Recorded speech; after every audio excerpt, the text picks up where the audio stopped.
சரியான ஒப்பிடுதல் மட்டுமே சரியான தீர்வுக்கு வழிவகுக்கும். இந்த உலகத்தில் நம்ம எந்த ஒரு விஷயத்தை ஹேண்டில் பண்ணாலும் கரெக்டான ஒரு ரிலேட்டடான ஒரு விஷயத்தை பண்ணுறது தான் அதுக்கான எக்ஸாக்ட் சொல்யூஷனை கொடுக்குன்றதை சொல்லி நான் இன்றைக்கி வெல்கம் பண்ணிக்கிறேன். இன்றைக்கி வீடியோக்கு நான் வெல்கம் பண்ணிக்கிறேன். ஹாய் டியர் லீடர்ஸ் அண்ட் வணக்கம். Welcome to Agam global care leaders community. நம்ம community direct selling and network marketing இண்டஸ்ட்ரிக்கான காமனான ஒரு கம்யூனிட்டி. நெட்வொர்க் மார்க்கெட்டிங் சம்மந்தப்பட்ட பலவிதமான பிரச்சனைகள், அதற்கான தீர்வுகள் நம்ம பார்த்துட்டு இருக்கோம். அந்த வகையில் இன்றைக்கி அப்ஜெக்ஷன் ஹேண்ட்லிங் அப்படின்ற ஒரு லெசன், கஸ்டமருடைய ஹேண்ட்லிங் அப்படின்னு சொல்லக்கூடிய, ஸோ மக்களை கையாளும் கலையில் வரக்கூடிய ஒரு மெயின் ஸ்கில்லாக இருக்கக்கூடிய மக்களை அப்ஜெக்ஷன் ஹேண்ட்லிங்ன்ற ஒரு விஷயத்தில் 20th அப்ஜெக்ஷன் பார்த்தீங்கன்னா, பொதுவாக நம்ம ஒரு அப்ரோச் பண்ணுறப்ப, பிச் பண்ணுறப்ப, இன்விடேஷனில் அல்லது ப்ரெசன்டேஷன் முடிச்சதுக்கப்புறம் அல்லது சம்திங் எங்கே இருந்தாலும் சரி, மக்கள் இது எம்எல்எம்மா, இது என்ன சேல்ஸா இல்லை மார்க்கெட்டிங்கா அப்படின்னு சொல்லி ஒரு அப்ஜெக்ஷன் வைப்பாங்க. அதாவது அது பார்த்திங்கன்னா அவங்க அது எம்எல்எம்மா அப்படின்னு சொல்லி கேட்பாங்க. மெயினாக இது ஒரு பெரிய ஒரு பிரச்சனையாக இருக்கும். அதுவும் நீங்கள் ப்ராஸ்பெக்டிங் இன்விடேஷன் பண்ணுறப்ப இது ஒரு பெரிய ஒரு ப்ராப்ளமாக இருக்கும். இது எப்படி ஹேண்டில் பண்ணுறது? கால் பண்ணி இன்வைட் பண்ணுவோம், எடுத்தோன்னே இது என்ன எம்எல்எம்மா அல்லது இந்த ஒரு விஷயமா அல்லது இதுவா அல்லது சேல்ஸா, இதை நம்ம கொண்டு போய் விற்கணுமா இல்லை மார்க்கெட்டிங் பண்ணணுமா அப்படின்னு சொல்லி பல விதமான விஷயங்கள் கேட்பாங்க. இந்த மாதிரி டேரெக்டாக எடுத்தோன்னே கேட்குறப்ப நமக்கு ஒரு டக்குன்னு அந்த இடத்துல என்ன பேசணும், என்ன மாதிரி பண்ணணும் அப்படின்ற ஒரு விஷயம் நம்ம சொல்ல மாட்டோம். ஒரு டக்குன்னு அதை நம்ம சொல்ல மாட்டோம். அந்த இடத்துல தயக்கப்படுவோம், பதட்டப்படுவோம், இல்லை என்ன சொல்கிறதுன்ற ஒரு கிளாரிட்டி இருக்காது. ஸோ அதுக்கான ஒரு கிளியரான ஒரு டெமோ வீடியோ இன்றைக்கி நம்ம பார்க்க போகிறோம். அப்ஜெக்ஷன் ஹேண்ட்லிங்கில் ஸ்கில்ஸாக நிறைய நம்ம பார்த்துருக்கோம். ஸோ ஒவ்வொரு அப்ஜெக்ஷனுக்கு நம்ம எப்படி டெமோ பண்ணலாம், எப்படி பேசலாம் அப்படின்றத ரொம்ப லைவாக நம்ம இந்த ஒரு அப்கமிங் செஷன்ஸில் கண்டிப்பாக பார்ப்போம். ஸோ மெயினாக இன்றைக்கி செஷனில் இன்றைக்கி வீடியோவில் இந்த ஒரு அப்ஜெக்ஷனுக்கு இது என்ன எம்எல்எம்மா அப்படின்னு சொல்லி கேட்குறாங்க. இது ப்ரெசன்டேஷனுக்கு அப்புறம் கேட்டாலும் சரி, அல்லது அதுக்கு முன்னாடி ப்ரெசன்டேஷனுக்கு முன்னாடி இன்விடேஷனில் எங்கே கேட்டாலுமே எப்படி ஹேண்டில் பண்ணலாம் அப்படின்ற விஷயத்தை நம்ம பார்ப்போம். ஸோ ஃபஸ்ட்டு இந்த ஒரு அப்ஜெக்ஷன் பார்த்திங்கன்னா ஒரு டேரெக்டான டெமோ நம்ம பார்க்கலாம். ஒரு கஸ்டமரும் ஒரு லீடரும் பேசிக்கிட்டால் எப்படி இருக்கும் அப்படின்ற ஒரு விஷயங்கள் நம்ம இதில் பார்க்கலாம். ஸோ ரொம்ப சிம்பிளாக இருக்கும். இது ஆக்சுவலி அப்ஜெக்ஷன் ஹேண்ட்லிங் பொறுத்த வரைக்கும் ரொம்ப பெரிய ஒரு கான்செப்ட்டுங்க. ஒரு தடவை நீங்கள் ஒரு ½ hour 1 hour வரைக்கும் அதுக்கு மேலேயும் பேசுகிற மாதிரி இருக்கிறதுக்கு வாய்ப்பு இருக்குது. 15 minutes to 1 hour மேலே போகும். நம்ம இந்த வீடியோவில் அவ்வளோ லென்த்தாக எடுத்துகிட்டு போக முடியாது. முடிஞ்ச அளவுக்கு ஷார்ட் அண்ட் ஸ்வீட்டாக நான் கொடுக்க ட்ரை பண்ணுறேன். அதில் நீங்கள் எந்த அளவுக்கு அப்சர்வ் பண்ணி அதை நீங்கள் லென்த்தாக உங்களோட சைடில் நீங்கள் கஸ்டமர்கிட்ட பேசுகிறப்ப நீங்கள் கொண்டு போகணும். Okay, so fine. எனிவே, முதல் விஷயம், இந்த மாதிரி ஒரு அப்ஜெக்ஷன் வைக்கிறாங்கன்னா ஸ்டெப் 1 என்ன பண்ணணும், ஒரு சிம்பிளாக ஒரு ஸ்டெப்பாக நம்ம பார்ப்போம் இதில். ஓகே, ஃபஸ்ட்டு ஸ்டெப் என்ன அப்படின்னா, இந்த மாதிரி இது என்ன எம்எல்எம்மா சார் அப்படின்னு சொல்லி கேட்குறாங்க அப்படின்னா, ஏன் ஃபஸ்ட்டு இதை நீங்கள் கேட்குறீங்கன்னு தெரிஞ்சுக்கலாமா அப்படின்னு சொல்லி நம்ம திருப்பி கேட்கலாம். ஓகே, இது என்ன எம்எல்எம்மா சார், இது என்ன சேல்ஸா இல்லை இது என்ன மார்க்கெட்டிங்கா அப்படின்னு சொல்லி கேட்டாங்க அப்படின்னா, ஏன் சார் ஏன் கேட்குறீங்க அப்படின்னு சொல்லி நம்ம ஒரு லீடர் கேட்குறாரு. இல்லை சார், அது எம்எல்எம்மா ஆள் பிடிக்கிற வேலையா இல்லை அந்த மாதிரி அதெல்லாம் நமக்கு செட் ஆகாது சார் அப்படின்னு சொல்லி அடுத்தடுத்த ரீசன் சொல்லுவார். ஓகே, அதான் சார், எதனால் பார்த்தீங்கன்னா இதுக்கு முன்னாடி ஏதாச்சும் நீங்கள் பண்ணியிருக்கீங்களா, அடிபட்டிருக்கீங்களா, இல்லை ஏதாச்சும் பார்த்துருக்கீங்களா, எம்எல்எம் சேல்ஸ் இல்லை மார்க்கெட்டிங்கில் ஏதாச்சும் நீங்கள் அடிபட்டிருக்கீங்களா, பார்த்துருக்கீங்களா? ஓகே, அப்படின்னு சொல்லி செகண்ட் ஸ்டெப்பை நம்ம ஒரு கொஸ்டின் கேட்கலாம். ஸோ இது அவங்க ஒரு சிலர் வாய் திறக்க மாட்டாங்க. அவங்களுக்கு ஆனால் ஒரு செகண்ட் ஸ்டெப்புக்கான கொஸ்டின் தான் இந்த கொஸ்டின். ஒரு சிலர் டக்குன்னு கேட்டவொன்னே சொல்லுவாங்க, ஒரு சிலர் கொஞ்சம் வாய் திறக்க மாட்டாங்க. அப்போ அந்த ரெண்டாவது கொஸ்டினே நமக்கு சேர்த்து கேட்கலாம், எல்லாத்தையுமே கேட்கலாம் காமனாக. ஸோ அப்போ இல்லை சார், ஆமாம் சார், நான் பார்த்துருக்கேன், நிறைய இந்த மூலம்லாம் இந்த ஃப்ராடு, ஏமாத்துற வேலை அந்த மாதிரி நிறைய சொல்லி நான் கேள்விப்பட்டிருக்கேன் அப்படின்னு சொல்லி சொல்லுவாங்க. பொதுவாக இப்படி தான் சொல்லுவாங்க. இதை தாண்டியும் ஒரு சிலர் சொல்லுவாங்க, அடிபட்டுருக்கேன் அப்படின்னு சொல்லுவாங்க. Okay, fine sir. நீங்கள் அடுத்த மூணாவது ரொம்ப ஒரு முக்கியமான ஒரு டெக்னிக். ஆக்சுவலி இது ஒரு கொஸ்டின். பொதுவாக நம்ம எங்கேயுமே ஆன்சர் பண்ணோம்னா மக்களுக்கு ஒரு ஆன்சர் நம்ம பண்ணுறோம் இல்லை வேறு மாதிரி சொல்கிறோம் அப்படின்னா ஒரு கிளாரிட்டி வராது. ஆனால் ஒரு கம்பேரிசன் பேஸ் பண்ணி நம்ம ஒன்று கேட்குறோம், ஒப்பிட்டு கேட்குறோம் அப்படின்னா அது ரொம்ப கிளியராக அவங்க யோசிக்க வைக்கும் அவங்கள. ஆமாம் சார், நீங்கள் எம்எல்எம்னு சொல்லி நீங்கள் தான் அடிபட்டிருக்கீங்களா? ஆமாம் சார், நான் எம்எல்எம் நிறைய நான் பார்த்துருக்கேன். இதுக்கு முன்னாடி நான் சேல்ஸில் மார்க்கெட்டிங்கில் அடிபட்டிருக்கேன் நிறைய. இது அடுத்தவங்க போய் தொங்கி கெஞ்சி இந்த மாதிரி ஒரு மாதிரி இருக்கும் அப்படின்னு சொல்லி அது ஒன்று. அதுபோக நிறைய நான் ஸ்கேம்ஸ் அதில் பார்த்துருக்கேன், நிறைய ஏமாத்துறதை பார்த்துருக்கேன். ஓகே சார், நீங்கள் பார்த்துருக்கேன்னு சொன்னீங்க இல்லையா? ஸ்டெப் 3 ரொம்ப முக்கியமான கொஸ்டின், அந்த கம்பேரிசன் பேஸ்டு கொஸ்டின். பொதுவாக மக்களுக்கு நம்ம ஒரு டேட்டாவை கொடுக்கணும். ஸோ நீங்கள் நிறைய பேர் சீட் பண்ணி ஏமாற்றி பண்ணுறாங்க சார், நீங்கள் அவங்கள சொல்கிறீங்களா இல்லை ஹானஸ்ட்டாக நேர்மையாக பண்ணுறாங்களே அவங்கள சொல்கிறீங்களா அப்படின்ற மாதிரி ஒரு கொஸ்டின் கேட்கணும். ஸ்டெப் 3 ரொம்ப முக்கியமான ஒரு கொஸ்டின் இது ஆக்சுவலி. ஸோ இது ஒரு டிஃப்ரெண்ட்டாக இருக்கும் இந்த ஒரு கொஸ்டின். அவங்கள யோசிக்க வைக்கும். ஸ்கேம் நான் ஏமாத்துறவங்கள தான் பார்த்துருக்கேன் அப்படின்ற மாதிரி அவங்க சொல்லுவாங்க. கரெக்டாக? ஸோ நீங்கள் இந்த மாதிரி கொஸ்டின் கேட்டிங்கன்னா ஆப்ஷனல் கொஸ்டின் அப்படின்னு சொல்லலாம் இதுக்கு பேர். ஸோ நீங்கள் ஒரு ஆப்ஷன் கொடுக்குறீங்க, டேட்டா கொடுத்து ஒரு ஆப்ஷன் கொடுக்குறீங்க. ஓகே, ஸோ நீங்கள் ஸ்கேம் பண்ணி மற்றவங்க எப்படி பண்ணாலும் பரவாயில்லன்னு சொல்லி ஏமாற்றுவாங்க, அவங்கள பற்றி சொல்கிறீங்களா இல்லை நேர்மையாக பண்ணி உண்மையிலுமே அடுத்தவங்களுக்கு ஹெல்ப் பண்ணுற மக்கள் நிறைய இருக்காங்க, நீங்கள் அவங்கள பற்றி சொல்கிறீங்களா அப்படின்னு நீங்கள் சொல்கிறப்ப தான் இதில் நல்லவங்களும் இருக்காங்க போல இருக்குது அப்படின்ற ஒரு ஃபீல் அவங்களுக்கு வரும். நம்ம அதை டேட்டாவாக கொடுக்கக்கூடாது சார், இது நல்லவங்களும் இருக்காங்க சார் அப்படின்னு சொல்லி அப்படி நீங்கள் முடிச்சிங்கன்னா வேறு லெவலில் உங்களுக்கு வந்துட்டு வச்சு செய்வாங்க. நீங்கள் வந்துட்டு அந்த இடத்துல லாக் ஆகிடுவீங்க. நீங்கள் வந்துட்டு மறுபடியும் பேச முடியாது. சார் அப்படிலாம் கிடையாது சார் அப்படின்னு சொல்லி அவங்க மறுபடியும் அவங்க அப்ஜெக்ஷன் வச்சுட்டே இருப்பாங்க. அதுக்கு பதிலாக இந்த ஸ்டெப் 3 ரொம்ப நீங்கள் ஷார்ப்பாக ஃபோக்கஸ்டாக யூஸ் பண்ணணும். ஓகே, நீங்கள் வந்துட்டு ஏமாத்துறவங்களை ஏமாற்றி அடுத்தவங்களை யூஸ் பண்ணக்கூடிய அந்த மாதிரி அவங்க சொல்லுவாங்க இல்லையா, இந்த ஸ்டெப் 2 ஸ்டெப் 3 ஸ்டெப் 1 ஏன் கேட்குறோம்னா, அவங்க ஆல்ரெடி அடிபட்ட அந்த விஷயங்கள் இருக்கு இல்லையா, சார் இந்த எம்எல்எம்னு சொல்லி ஆல்ரெடி நான் அமௌண்ட் கூட்டி ஏமாந்துருக்கேன், ஸோ நான் ஃபோன் எடுக்க மாட்டாங்க, அதே மாதிரி வந்துட்டு பார்த்தீங்கன்னா நிறைய ஸ்கேம் பண்ணியிருக்காங்க அப்படின்னா, ஸோ நிறைய பேர் ஃபோன் எடுக்காமல் அடுத்தவங்களை ஏமாற்றி சீட் பண்ணுறாங்களே, அந்த மாதிரி ஸ்கேம் பண்ணுறவங்கள சொல்கிறீங்களா, இல்லை ஹானஸ்ட்டாக ஹெல்ப் பண்ணி நிறைய பேரோட லைஃப்பில் சக்ஸஸ் பண்ணுறாங்களே சார் அவங்கள சொல்கிறீங்களா அப்படின்ற மாதிரி ஒரு கொஸ்டின் நீங்கள் கேட்குறப்ப, இல்லை சார் அந்த ஃபஸ்ட் ஆப்ஷன். அப்போ செகண்ட் ஆப்ஷன் அடுத்த கொஸ்டின் ரொம்ப முக்கியமான விஷயம். அப்போ நல்லா பண்ணுறவங்கள பற்றி உங்களுக்கு தெரியல, நீங்கள் பார்த்ததில்ல, கரெக்டாக சார் அப்படின்னு சொல்லி கேட்கணும். ஓகே, ஆமாம் சார், ஓகே மேபி எனக்கு வந்துட்டு அது தெரியாமல் இருந்திருக்கலாம் அப்படின்னு சொல்லலாம். இல்லை நான் கண்டிப்பாக அவங்க தெரியலன்றதை ஒத்துக்குவாங்க.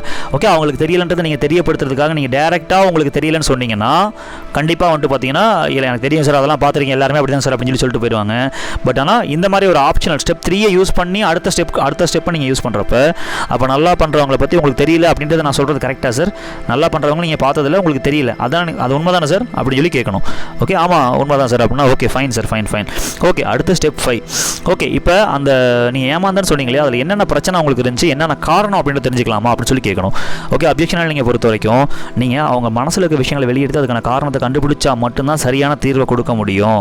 இந்த ஸ்டெப் 5 வரைக்கும் அவங்களுடைய காரணத்தை கண்டுபிடிச்சி அதற்கான அந்த கிளாரிஃபிகேஷன் கொடுக்கறதுக்கான ஒரு முயற்சி தான் இப்போ நம்ம பண்ணிக்கிட்டு இருக்கோம். ஓகே சார், நிறைய நான் வந்துட்டு கஸ்டமர் லீடர் இந்த மாதிரி கொஸ்டின் கேட்குறாரு, அதில் உங்களுக்கு என்ன எக்ஸாக்டாக பிரச்சனை, அதுக்கு என்ன காரணம் நீங்கள் நினைக்கிறீங்க சார், தெரிஞ்சுக்கலாமா அப்படின்னு கேட்டிங்கன்னா, சார் அது வந்துட்டு பார்த்தீங்கன்னா ஒரு அமௌண்ட் வந்துட்டு எதாவது பே பண்ண சொன்னாங்க, அதுக்கப்புறம் வந்துட்டு இந்த மாதிரி சேல்ஸ் பண்ணணும், மார்க்கெட்டிங் பண்ணணும், அதுக்கப்புறம் ஆட்கள்கிட்ட போய் பேசணும் அப்படின்னு சொன்னாங்க, அது நமக்கு செட் ஆகாதுங்க, நம்ம வந்துட்டு ஸ்டார்டிங்கில் அவங்க அதெல்லாம் சொல்லலை, உண்மையை சொல்ல ஓப்பனாக சொல்லாமல் விட்டாங்க, அதுக்கப்புறம் வந்து பார்த்தீங்கன்னா அது ரொம்ப நான் போய் 2-3 பேர் ட்ரை பண்ணி பார்க்குறப்ப ரொம்ப கஷ்டமாக இருந்துச்சு, யாருமே வேணாம் அப்படின்னு தான் சொன்னாங்க, எனக்கு ரொம்ப டென்ஷன் ஆகிடுச்சு. ஸோ ஏன்னா எனக்கு வந்துட்டு அது மக்கள்கிட்ட போய் கன்வின்ஸ் பண்ணுற அந்த கான்செப்ட்லாம் நமக்கு செட் ஆகாதுங்க அப்படின்றது நான் அதுக்கப்புறம் தான் புரிஞ்சுக்கிட்டேன் அப்படின்னு சொல்லி அந்த கஸ்டமர் சொல்கிறாரு. ஓகே, ஸோ இப்போ அவங்களுடைய ப்ராப்ளம் அதுக்கான காரணத்தை அவங்களே சொல்ல வைக்கிற அளவுக்கு இந்த ஸ்டெப் 5 அந்த கொஸ்டின்ஸ் இருக்கும். ஓகே, சொல்லிட்டாங்க. இப்போ நம்ம அந்த எக்ஸாக்ட் அவங்களுக்கு இருக்கிற பிரச்சனையோ இல்லை அந்த எம்எல்எம்னு சொல்கிற அந்த ஒரு அந்த மைண்ட் செட்டோ, அந்த சேல்ஸ் மார்க்கெட்டிங்னா டஃப்ன்ற அந்த மைண்ட் செட்டில் இருக்க அந்த விஷயத்தை உடைக்கிறதுக்கு, சார் இதே மாதிரி தான் என்னுடைய நண்பர் வந்துட்டு ஒருத்தர் இருந்தார், ரிலேட் பண்ணி இன்னொருத்தருடைய ஸ்டோரி, அவருக்கு எக்ஸாக்டாக என்ன ப்ராப்ளம் இருக்கோ அந்த ப்ராப்ளத்தை வெளியே ஆல்ரெடி கண்டிப்பாக நம்ம டீம்லையோ இல்லை தெரிஞ்சவங்க யாராச்சும் ஒருத்தர் வந்திருப்பாங்க, அவங்களுடைய ஸ்டோரியை வச்சு நீங்கள் சொல்லலாம். ஓகே, என்னுடைய ஃப்ரெண்ட் இந்த மாதிரி தான் ஒருத்தர் இருந்தார் சார், எடுத்தோடனே எம்எல்எம்மா அப்படின்னு சொல்லி அவரும் ரொம்ப ஷாக் ஆனார், சேல்ஸா மார்க்கெட்டிங்காக இது ரொம்ப டஃப்பு, இது அப்படி இப்படின்னு சொல்லி பயங்கரமாக வச்சு செஞ்சார் சார். ஸோ அதுக்கப்புறம் வந்துட்டு அதுக்கான கிளாரிட்டிக்கான என்ன ஏன் அப்படி சொல்கிறேன்னு உங்கள்கிட்ட நான் கேட்ட மாதிரி தான் அவர்கிட்டையும் கேட்டேன். நிறைய டீட்டெயில்ஸ் அவர் ஷேர் பண்ணார், நிறைய சொன்னார். பணத்தை வாங்கிட்டு அவங்க சரியாக சப்போர்ட் பண்ணாமல், சரியாக வந்துட்டு பார்த்தீங்கன்னா கொடுத்த அமௌண்ட்டுக்கு ப்ராடக்ட்டும் கொடுக்காம, சேல்ஸ்னால் என்னன்றதை சொல்லியும் கொடுக்காம, ரொம்ப அடிபட்டு கஷ்டப்பட்டு அதுக்கப்புறம் எங்கே போனாலும் இந்த எம்எல்எம் அதே மாதிரி இந்த சேல்ஸ் மார்க்கெட்டிங்கிற பேச்சை கேட்டாலே ரொம்ப டென்ஷன் ஆகி எப்போ பார்த்தாலும் சண்டைக்கு வந்துட்டே இருப்பார். ஸோ அதுக்கப்புறம் அவருக்கு என்ன ப்ராப்ளம்ன்றதை ஒரு நாள் உட்காந்து ரொம்ப பொறுமையாக பேசி நிதானமாக இப்போ நான் உங்ககிட்ட கேட்ட மாதிரி ஒவ்வொரு கொஸ்டினாக கேட்டு அதுக்கப்புறம் அவருக்கு மனசில் இருந்ததெல்லாம் வெளிப்படையாக சொல்லி இதுக்கெல்லாம் என்ன காரணம் அப்படின்னு சொல்லி ஒட்டுமொத்தமாக கேட்டு பார்த்ததில் மெயினாக வந்துட்டு அவர் சூஸ் பண்ண அந்த கம்பெனியும் அந்த டீமும் வந்துட்டு சரியில்லை அப்படின்றத அதுக்கப்புறம் ஃபைனலாக நான் சொன்ன விஷயத்தை அவர் புரிஞ்சுக்கிட்டாரு. ஸோ அதை பற்றி அவர் ரிசர்ச் பண்ணியிருக்காரா அப்படின்னு சொல்லி கேட்டால் அவர் கண்டிப்பாக அதை பற்றி எனக்கு தெரியல, ரிசர்ச் பெருசாக பண்ணல அப்படின்னு சொல்லி சொன்னார். என்ன சார் நீங்கள் என்ன சார் நினைக்கிறீங்க, கரெக்டாக இல்லைங்களா? ஸோ அவர் சொல்கிறது ரிசர்ச் பண்ணாமல் ஒரு விஷயத்தை அவர் வந்துட்டு பார்த்தீங்கன்னா சொல்லியிருக்காரு அப்படின்றத நான் அப்போ புரிஞ்சுக்கிட்டேன். அதுக்கப்புறம் அவர் ப்ராப்பராக எப்படி வந்துட்டு அதை பண்ணணுன்றதுக்கான ஸ்டெப் பை ஸ்டெப்பான கைடன்ஸ், அதுக்கான லேர்னிங்கு, அதை எப்படி வந்துட்டு மக்கள் வந்துட்டு 10 பேர்ட்ட போய் சொன்னோம்னா கண்டிப்பாக 9 பேர் வேணாம் தான் சொல்லுவாங்க. நீங்கள் எப்படி சொன்னீங்க சார், இப்போ நிறைய எல்லாருமே வேணாம் தான் சொன்னாங்க, நான் நெகட்டிவ் ஆகிட்டேன் அப்படின்னு சொல்லிட்டு அதே மாதிரி தான் அவருக்கு அந்த பிரச்சனை இருந்துச்சு. அதுக்கப்புறம் அதை எப்படி ப்ராப்பராக அவங்கள வேணும்னு சொல்ல வைக்கிற மாதிரி நம்ம பேசணும், யார்ட்டையும் போய் கன்வின்ஸ் பண்ணக்கூடாது, புஷ் பண்ணக்கூடாது, யார்ட்டையும் போயிட்டு நம்ம தொங்கக்கூடாது, தொங்காமல் நம்மக்கிட்ட மக்கள் எப்படி தேடி வந்து ஓகேவா விரும்பி நம்மக்கிட்ட அந்த பொருளையோ அல்லது நம்ம சொல்கிற விஷயத்தையும் கேட்குற மாதிரி பண்ணுறதுக்கான கலையை நான் அவனை கற்றுக் கொடுக்குறேன்னு சொல்லி அவன் நிறைய கற்றுக் கொடுத்தேன் என் ஃப்ரெண்டுக்கு. ஸோ அதுக்கப்புறம் கொஞ்சம் கொஞ்சமாக கற்றுக்கிட்டு ஸ்டார்டிங்கில் கொஞ்சம் ப்ராப்ளம் சேலஞ்சஸ் இருந்துச்சு, அப்புறம் போக போக அதில் இப்போ மாஸ்டர் ஆகி அவர் 10 பேர்ட்ட பேசினா 8 பேர் ஓகே சொல்லக்கூடிய அளவுக்கு இப்போ வந்திருக்காரு சார். ஓகே, ஸோ இந்த மாதிரி சொல்லி முடிக்கிறப்ப எக்ஸாக்டாக இவங்க பிரச்சனைக்கும் அந்த பிரச்சனைக்கும் கம்பேர் ஆகிறதுனால இதில் என்ன பாயிண்ட் சொன்னாரோ அந்த பாயிண்ட்டை மேட்ச் பண்ணி நம்ம அந்த ஸ்டோரியில் சொல்லணும். சொல்லி முடிச்சதுக்கப்புறம் ஃபைனலாக கேட்கணும், சார் இப்போ நான் உங்கள்கிட்ட ஒரு விஷயம் கேட்குறேன், இந்த பிரச்சனையை நீங்கள் வந்துட்டு எப்படி ஹேண்டில் பண்ணணும் நீங்கள் இது வரைக்கும் கற்றுக் கொடுக்கல யாரும் உங்களுக்கு, கரெக்டுங்களா? எஸ் ஆமாம் சார், நான் இது பெருசாக கற்றுக்கிற மாதிரி தெரியல நீங்கள் சொன்னதை வச்சு பார்த்தா. ஸோ அப்போ அதை எப்படி பண்ணணும்னு ப்ராப்பராக நீங்கள் சொன்ன மாதிரி அந்த யாரையும் ஏமாற்றாமல் இது பண்ணாமல் உங்களுக்கு நடந்துருச்சு, பட் ஆனால் நமக்கு நடக்காமல் நம்ம யாருக்கும் பண்ணாமல் நம்ம உண்மையிலுமே ரியலாகவே அதை ப்ராப்பராக கற்றுக்கிட்டு யார்ட்டையும் போய்ட்டு இது பண்ணாமல் கேட்காம ஓகே எம்எல்எம் அப்படின்ற ஒரு கான்செப்டை பற்றி நான் தப்பான விஷயங்களை உடச்சி உண்மையை சொல்லி நேர்மையாக ஸ்டெப் பை ஸ்டெப்பாக எப்படி பண்ணோட விஷயத்தை கற்றுக்கிட்டு நான் கற்றுக் கொடுத்தேன் அப்படின்னா, நான் உங்களுக்கு கற்றுக் கொடுத்தேன் அப்படின்னா நீங்கள் அதை கற்றுக்கும் ஃபஸ்ட்டு ரெடியா அப்படின்னு கேட்கணும். ஓகே சார் கண்டிப்பாக சார் நான் ட்ரை பண்ணுறேன் அப்படின்னு சொல்லுவாங்க. இல்லை மறுபடியும் ஏதாவது அப்ஜெக்ஷன் வச்சாங்கன்னா மறுபடியும் ஹேண்டில் பண்ணணும். ஃபஸ்ட்டு அந்த ஃபைனலாக க்ளோசிங்கில் ஓகே சார் நான் ட்ரை பண்ணுறேன் அப்படின்னு சொல்லுவாங்க, அதை நான் கற்றுக்கிறேன் அப்படின்னு சொல்லுவாங்க. ஓகே ஸோ கற்றுக்கிட்டு உங்களுக்கு இதில் நம்பிக்கை அப்படின்ற விஷயம் கொஞ்சம் கொஞ்சமாக வரும். அந்த நம்பிக்கை வர நீங்கள் நல்லா பண்ணுறதுக்கு ரெடி கரெக்டு தானே சார் அப்படின்னு சொல்லி கேட்கணும். அடுத்த கொஸ்டின் ஓகே கண்டிப்பாக சார் நல்லா பண்ணுறேன் அப்படின்னு சொல்லி சொல்லுவாங்க. அப்போ இந்த ஒரு 7 ஸ்டெப்பில் ஒரு எம்எல்எம்னு எடுத்தோடனே சொல்கிறப்ப அதை எப்படி ஹேண்டில் பண்ணணும் அப்படின்னு தெரியாமல் நிறைய நீங்கள் தவிச்சிருக்கலாம், கஷ்டப்பட்டுருக்கலாம், வழியில் இருந்திருக்கலாம். இல்லை சேல்ஸாக இல்லை மார்க்கெட்டிங்னா சொன்னால் எப்படி இருக்கலாம் அப்படின்னு சொல்லி நீங்கள் கேட்டிருக்கலாம். எக்ஸாக்டாக எம்எல்எம் சேல்ஸ் மார்க்கெட்டிங் சொன்னால் எதனால அவங்க அந்த அந்த அந்த விஷயத்தை வந்துட்டு சொல்கிறாங்க, நீங்களாக ஒரு விஷயத்தை ஜட்ஜ் பண்ணி அவங்க தப்பாக நினச்சிக்குவாங்களோ அது கஷ்டம் அப்படி நீங்கள் நினைக்கக்கூடாது. ஓகே எதுவுமே கஷ்டம் கிடையாது. எம்எல்எம் சேல்ஸ் மார்க்கெட்டிங் கிடையாது. நிறைய நீங்கள் எடுத்தோடனே இது எம்எல்எம்மா சேல்ஸாக மார்க்கெட்டிங்னு கேட்டால் நீங்கள் பரபரப்பாயிருவீங்க. ஏன் அதுனா உலகத்தில் நான் அவ்வளோ கேவலமான தொழிலாம். ஸோ அப்போ இந்த 3 விஷயமும் ரொம்ப எளிமையான தொழில். அப்போ அவங்க கற்றுக்கல, அவங்களுக்கு தெரியல, அதை தப்பாக புரிஞ்சுக்கிட்டு இருக்காங்க அப்படின்ற விஷயத்தை நீங்கள் புரிஞ்சுக்கிட்டு பொறுமையாக நிதானமாக இந்த 7 ஸ்டெப்பை நீங்கள் அப்ளை பண்ணுறப்ப என்ன ரீசனுக்காக இப்படி சொல்கிறீங்க ஏன்னு தெரிஞ்சுக்கலாமா. இந்த ஒவ்வொரு கொஸ்டினுமே ரொம்ப ஷார்ப்பான பயங்கரமான ஒரு கொஸ்டினாக இருக்கும். இதுக்கு முன்னாடி எதுவும் பண்ணி அடிபட்டுருக்கீங்களா, எதனால் இந்த மாதிரி சொல்கிறீங்க, நீங்கள் சொல்கிறதுக்கான ஓகேவா எக்ஸாக்ட் காரணம் என்ன, அதை பற்றின ஒரு ரீசன் என்ன, எதனால் அந்த மாதிரி சொல்கிறீங்க அப்படின்றத கேட்டு ஓகே ஸோ இந்த டெக்னிக்ஸ் எல்லாமே யூஸ் பண்ணலாம். ஸ்கேம் பண்ணுறவங்கள சொல்கிறீங்களா இல்லை ஹானஸ்ட்டாக பண்ணுறவங்கள சொல்கிறீங்களா, அப்போ நல்லா பண்ணுறவங்களை பற்றி உங்களுக்கு தெரியலையா, அதாவது அதில் இருக்க நல்ல விஷயத்துக்கான ஆப்ஷனல் கொஸ்டின் நீங்கள் கேட்டு அவங்க வாயால் வந்துட்டு பார்த்தீங்கன்னா ஓகே அதை பற்றி நீங்கள் தெரிஞ்சுக்கலான்றது உண்மைதானது அவங்களுக்கு ஃபஸ்ட்டு ப்ரூவ் பண்ணிவிட்டு அதுக்கப்புறம் நீங்கள் உங்களுடைய ஸ்டோரியில் அவங்களுக்கு இருக்க எக்ஸாக்ட் ப்ராப்ளம் அண்ட் சொல்யூஷனுக்கான விஷயத்தை நீங்கள் கொஞ்சம் கொஞ்சமாக வெளியெடுத்து அதை நீங்கள் ஸ்டோரியில் யாருக்கும் நடந்த மாதிரி அல்லது உங்களுக்கு நடந்த மாதிரி சொல்லி ஃபைனலாக அதுக்கான சப்போர்ட் அண்ட் கைடன்ஸ் நான் உங்களுக்கு கொடுக்குறேன் அப்படின்னா நீங்கள் கற்றுக்குவீங்களா. கற்றுக்கிட்டு பண்ணுறது தான் நியாயமான விஷயம். கரெக்டு தானே சார். அப்போ நீங்கள் கற்றுக்கலான்றது உண்மை, நீங்கள் ஒத்துக்கிறீங்க இல்லையா, கரெக்டு தான் சார் அப்படின்ற ஒரு விஷயத்தை அவங்க வாயில சொல்ல வைக்கணும். அப்போ அவங்களுக்கு இருக்க பிரச்சனையும் காரணமும் சரின்றதை அவங்கள ஒத்துக்க வைக்கிறது தான் இந்த அப்ஜெக்ஷன் லைனுடைய மெயின் கான்செப்ட். ஓகே ஸோ இப்போ இந்த ஒரு வீடியோ உங்களுக்கு ரொம்ப கிளியராக இருந்திருக்கும் நம்புறேன். இந்த அப்ஜெக்ஷன் ஹேண்ட்லிங் மட்டும் இல்லாமல் இன்விடேஷன் ப்ராஸ்பெக்டிங்லேருந்து ஒரு லீடர்ஷிப்லேருந்து டீம் மேனேஜ்மெண்ட்லேருந்து நிறைய ஸ்கில்ஸ் வந்து ஒரு டைரக்ட் செல்லிங் இண்டஸ்ட்ரியில் ஒரு லீடர்ஷிப் ஒரு நெட்வொர்க் மார்க்கெட்டிங்லேயே இருக்க தேவை. நெட்வொர்க் மார்க்கெட்டிங்குடைய மிகப்பெரிய முதலீடு என்ன அப்படின்னா ப்ராடக்ட்டை பெரிய லெவலில் மற்ற பிஸ்னஸில் கிடையாது. ஆனால் இங்கே உழைப்பு, அதுக்கப்புறம் கல்வி, ஸோ அதுக்கப்புறம் ஹெல்பிங் மைண்ட் செட், இந்த 3 ரொம்ப முக்கியம். கல்வின்றது மிகப்பெரிய ஒரு வேலையை செய்யும். டைரக்ட் செல்லிங்கில் கற்றுக்கிறதுக்கு நிறைய நம்ம time and energy and investment பண்ணணும் அப்படின்றத சொல்லுவாங்க. ஸோ அந்த வகையில் ஒரு லைஃப் டைம் ட்ரைனிங் நம்மளுடைய லீடர்ஸ் கம்யூனிட்டியில் கொடுத்துட்ருக்கோம். யாரெல்லாம் ரியலாக சீரியஸாக உங்கள் லைஃப்பில் ட்ரான்ஸ்ஃபர்மேஷன் பண்ண நினைக்கிறீங்களோ இந்த ஒரு நம்பர் கனெக்ட் பண்ணி ட்ரைனிங்கான விஷயங்களை நீங்கள் புக் பண்ணி நீங்கள் லேர்ன் பண்ணலாம். அண்ட் ஓகே செலக்ட் ஆகிறவங்க அடுத்த லெவலில் உங்களை எடுத்துகிட்டு போவாங்க. செலக்ட் பண்ணி தான் எடுப்பாங்க ஒவ்வொரு லெவல்லையும். And fine. அண்ட் இதுக்கப்புறம் இந்த வீடியோட எண்டில் அப்கமிங் ட்ரைனிங் அண்ட் செமினாருக்கான ஏதாச்சும் அப்டேட் கிடச்சதுன்னா அதுக்கான வீடியோ உங்களுக்கு வரும். அதையும் பார்த்துட்டு தேவைப்படுறவங்க புக் பண்ணிக்கலாம். Thank you bye. இந்த வீடியோவை இந்த மாதிரி ஒரு அப்ஜெக்ஷன் ஃபேஸ் பண்ணிருக்க உங்கள் டீமில் இருக்க நிறைய ஓகே ஸ்டார்ட் அப் லீடர்ஸ் நிறைய லீடர்ஸ் வந்து கஷ்டப்பட்டுருப்பாங்க, அவங்களுக்கு நீங்கள் கொடுக்கலாம் தாராளமாக. Thank you bye, take care, all the best, have a great day leaders. Hi dear leaders, வணக்கம். நீங்கள் நெட்வொர்க் மார்க்கெட்டிங் பண்ணிட்டு இருக்கீங்களா? உங்களுடைய நெட்வொர்க் மார்க்கெட்டிங் பிஸ்னஸ்லையும் லைஃப்லையும் நீங்கள் எவ்வளோ ஸ்ட்ரகிள் ஃபேஸ் பண்ணாலும் எவ்வளோ சேலஞ்சஸ் இருந்தாலும் உங்கள் பிஸ்னஸில் நீங்கள் என்ன ஒரு பிரச்சனைகள் நீங்கள் ஃபேஸ் பண்ணாலும் அதுலேருந்து வெளியே வர்றதுக்கு ஒரு மிகப்பெரிய சீக்கிரட்டை கற்றுக்க நீங்கள் ரெடியாக இருக்கீங்களா?